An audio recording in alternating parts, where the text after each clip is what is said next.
So for this session, we're talking about automation with AI. Throughout the talks today, we've both seen, on one hand, AI can be extremely useful and can, almost 10x to 100x your processes and tasks. On the other end, we're seeing that there's risk. We're seeing these reports that 90% of AI processes are turning out to be useless. We're getting accuracy errors when we were talking about, I think, one of the finance invoice agents earlier was first reporting at 60% accuracy and then 80%, and they had to get it to 95. So in this panel and this session, I want to talk about what are the things that you can do when you're doing automation to either ensure success or avoid failure. And with that, I want to call on our panel members. One is Kurt Luano, second is Graham Rowe, and last is Mohammed Simji. I'm hoping that with this panel, we're each going to talk about some of the success stories. And while the panelists come up, I want to talk about some of the main lessons I learned when automating AI and doing AI automation. And I think there's three things that have really stood out to me. One is treating AI as a newborn child. And this almost means you have this thing with infinite potential, but then it becomes up to you to mold it and craft it in a certain way.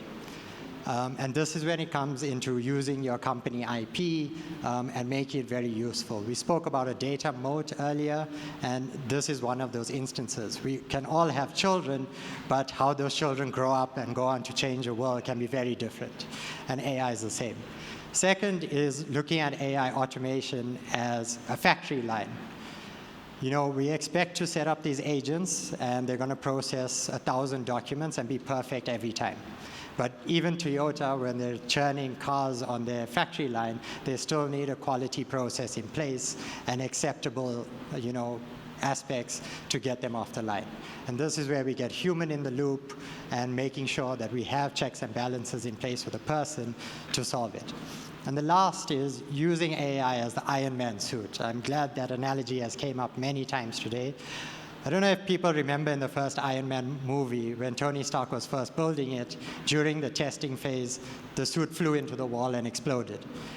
This is what AI has the potential to do. You're still sitting with 100% power and potential. It becomes up to you to use the tools in the right way to get what you want done out of it. So as an example of this, I just want to talk about JSON GPT. It's our custom GPT tool we built to basically reflect our leader, Jason. First problem was, how do you treat it as a child? Well, we have two leaders named Jason, so how do you get it to pick the right parent and learn the right things? Second, you may offend Jason, so you need him to be able to give that quality and feedback to the AI. Mold it in the right way to what you want. Second, as a production line, if many people are using JSON GPT at the same time, how can we ensure the answers are going to be the same quality? And last is using it as an Iron Man suit. JSON GPT is extremely powerful at putting forth the frameworks that are in our book, putting forth the tools that we use at Art of Scale, at Shift AI, even at Founders of Work. Can you use JSON GPT to read your horoscope and get answers that ChatGPT does as well? Yes, you can. But is it the right tool for the job? So that's an example of not flying your Iron Man suit into the wall. So with that as one story of using AI along these lenses and building successful automation, I now want to hand over to the panel. So if you guys can keep it to 2 minutes per answer. Firstly, we want to talk about success stories and failures that you've had when building with AI. And I want to hand over to Mohammed first to start. Oh, cool. Example I wanted to share is that about a year ago, we started building a tool to help doctors treat patients who have advanced HIV. It's a very complex condition that doctors have to treat. As background, 8224 builds healthcare software. And we thought this was an interesting problem that we could use AI to solve to help reduce the burden of workload on doctors. When you look at the treatment guide a doctor needs to use for treating a person with advanced HIV, it looks like this here. It's about, it's more than 1,000 pages that a doctor has to refer to. And we spent about 6 months building this tool. and started testing it. And when we tested it, we found, well, it works, but it works for about 80% of cases. And if you've got someone who's at risk of dying, you can't basically provide the wrong guidance. So what we learned through this whole process was two things. One is that if we had spent those 6 months writing an old school algorithm, decision logic, if the patient presents with this condition, then we would have had 100% accurate answers, and it would have cost us the exact same amount of money than training the AI on those 1,000 pages. The second thing we found that is actually this AI tool was really good at prompting doctors when they had not done a certain test that was needed to complete the diagnosis. So to complete the diagnosis of a patient with advanced HIV, there are about 25 different tests that you can do depending on how the patient presents. And we found that in 100% of cases, the AI was very, very good. I mean, AI, the large language model, GPT 4.2 that we use, it was very capable at prompting the doctor to say, hey, have you considered doing this test? And that's how we actually reshaped the tool to be valuable to doctors. I think, thanks for that, Mohammed. It's very interesting in your answer that the level of 80%, it has different impact depending on what you're using your AI to do. And this goes back to the quality controls. In some cases, if it's writing birthday letters to your family, you can be happy with that. But in a healthcare instance, it becomes very important that the accuracy is maintained. Next, Kutlwano. Good afternoon. Can everyone hear me? All right, cool. So just speaking to some of the successes, so I loved the presentation that Carl just did because that's really 80% of our business, right? The first part, not the agentic AI, we're still looking to roll that out, but it's a lot of workflows, and then the other 20% is really on AI strategy. So one of our big successes was that we helped let me say 6 months ago, we helped an organization with their sales process. So their sales leaders used to spend 15 minutes drafting follow-up emails. And so for them, what that resulted in was 5 hours per day just doing follow-up emails. And then we came in, and that first workflow of him introducing an LLM in that process, what we did was we reduced that time. And when we looked at what was the time phase, it was actually, what was the time saved, it was actually 150 hours, right? 150 days for that specific company. And it was just introducing an LLM that was built on the context and their knowledge as an organization. And then what it does is that it just pre-populates the email, and back to that issue around human in the loop, the human still reviews it, but rather than taking 15 minutes to follow up on, I last followed up on Kutlwano 2 weeks ago, it prompts them to follow up on the different people and say, this was the last time you pumped this person, but also it pre-creates that email, and then the human in the loop just reviews that, right? So that's one of the examples that we did, apart from others on efficiency, on cost and scale and so forth.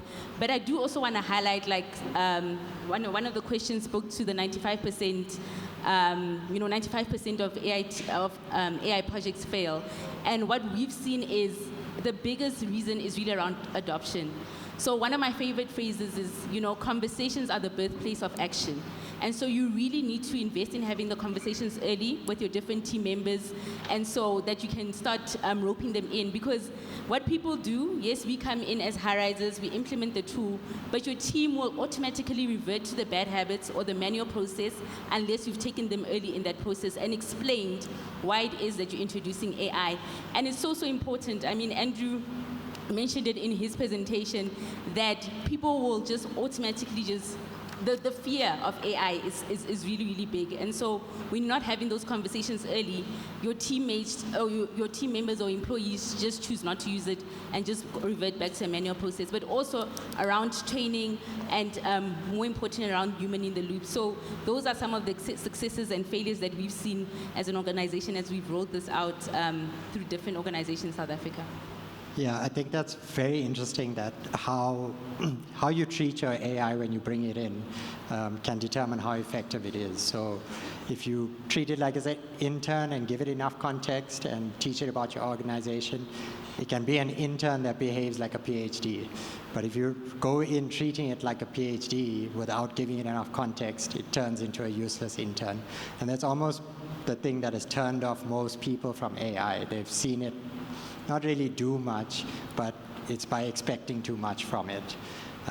So yeah, Graham, let's hear about your stories. You teed me up perfectly on expecting too much, and I think it's been a kind of idea that's flowed across the whole panel so far. So I'll tell a story from when I was the CEO of a diabetes care company called Guidepost. We treated about 30,000 people with diabetes and ran quite complex clinical workflows, and developed a chat solution that was ultimately used by thousands of patients and had tens of thousands of interactions. We won some awards for it, but there were a lot of mistakes we made along the way, so I'll share some of them now so you can maybe make fewer of your own mistakes. So one of the things we did was this idea of 80% is not good enough is a really important one. So I, as the founder CEO, was like, we're going to automate diabetes care. And the team was like, no. Let's pick something tiny. So the right thing that we did after some initial mistakes was pick like an absolutely minute part of the workflow, which is, in our case, it was just figure out how to encourage patients to take their blood sugar readings and collect those blood sugar readings. So it's like 2% of the process. But if you make it small enough, you can map it very precisely. And if you've got a very clear process spec, then you can actually embed that in technology. If you try to take on too much, you're never going to get there. So having something tiny is really important. One other thing that really struck me was we managed to use it as an opportunity to bring all sorts of people in the business into tech that weren't the software engineers. So, we initially started with just the dev team, and we found there were analysts and all sorts of people in the business who managed to get involved in the product work and testing, who were kind of non-technical, but AI allows kind of anyone who's curious to start contributing. So that was also really powerful. And then the other big lesson that we learned was around monitoring. So you kind of think you're done once you've built the product, but then you've actually got to monitor how people use it and continuously iterate and refine it in response to the actual real-world use. Because these things are non-deterministic. It's not like we know it's going to work exactly the same every time. So having the systems to make it visible and keep track of it and keep an eye on it becomes incredibly important. So those are some of the lessons that we learned along the way in the implementation of that product. Thanks, Graham. The next thing about automation is, once you start playing with AI, you start to get a feel for how it works. I think this is something else that was reiterated by other speakers. It's a muscle that you have to exercise, and there is a sweet moment that will hit, usually in the middle of the night, when the conversation just starts flowing. And you'll sit till 4 a.m. talking to ChatGPT about all sorts of things, from your business, you'll sidetrack to spirituality, you'll end up talking about countries in the world you want to travel to. But you've reached this magic balance point where it's working with you and not against you. You understand its capabilities, you understand how to speak to it, and then leverage it and make it very useful. And at that point, it becomes very interesting to start giving it access to your data. And I like what the panel said about giving it access to small parts of your data first, so you limit the risk and you try to solve a very specific problem. So on that, I wanted to ask specifically around failures. I think we hear a lot about success stories and how AI can work well. I'm going to open this to the whole panel for whoever wants to answer, but can you give me one of those late night stories where something was completely blowing up with AI, and how did you guys fix it, or what would you have done differently in the future? Sure. There's quite a few. So we shipped an AI project that absolutely bombed.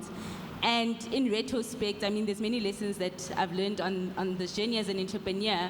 But in retrospect, we as an organization, as well as the company that we tried to assist, was that we didn't define exactly what this AI is going to do. So we spoke quite a lot that, when you bring an intern or a person into your company, you are clear on the outcomes, you are clear on the KPIs, and you are clear on who does this person report to. And when it comes to AI, that discipline really fails us.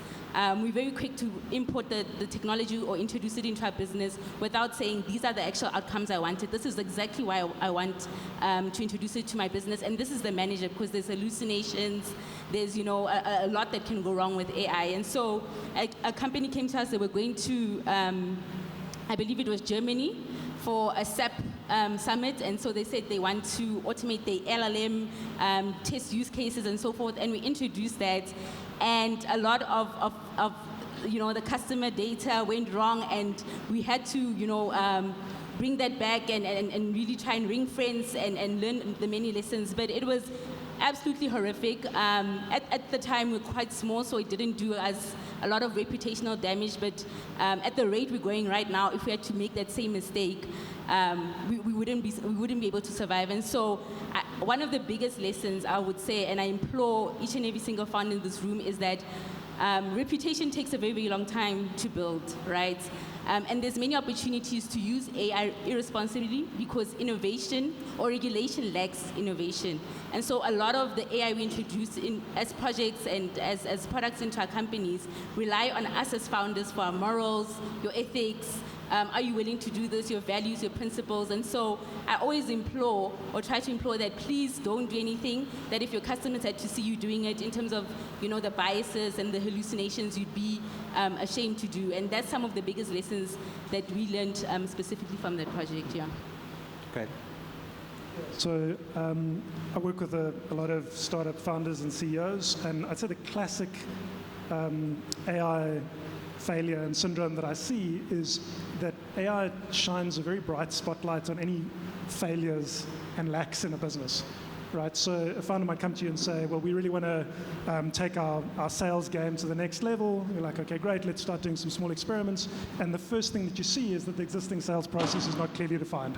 The measurement and tracking is not in place. The CRM is not up to date. So it's amazing, and that happens over and over again in every area, whether it's engineering and dev, whether it's sales, whether it's marketing. What happens is when you have this great idea of let's just throw AI at it, you immediately realize that the foundations in the business are not there. The process isn't clearly defined. The measurement isn't there. The systems that we thought we were using properly are not being used properly, so that the data isn't clear and clean. So that's the biggest thing that I see is people are kind of using ChatGPT, getting super excited. Wow, this is amazing! It can do anything. Then when you try and implement it in your business, it shines this very bright laser beam on all of the things that are wrong with your business and that aren't up to scratch. So that's something that I see over and over and over again. And I think it's not a reason to not start. It's a reason to start, but just know that it's not going to magically solve all of your business problems. In fact, it's going to make them look a lot worse at the beginning, but it's going to help you to start improving and making that getting real and starting to actually systematically improve those different aspects of your business. I think the main learning there is to get from 0 to 1 with AI is very difficult. To get from 1 to 90 becomes very easy, and then getting from 90 to 100 is back to being extremely difficult again.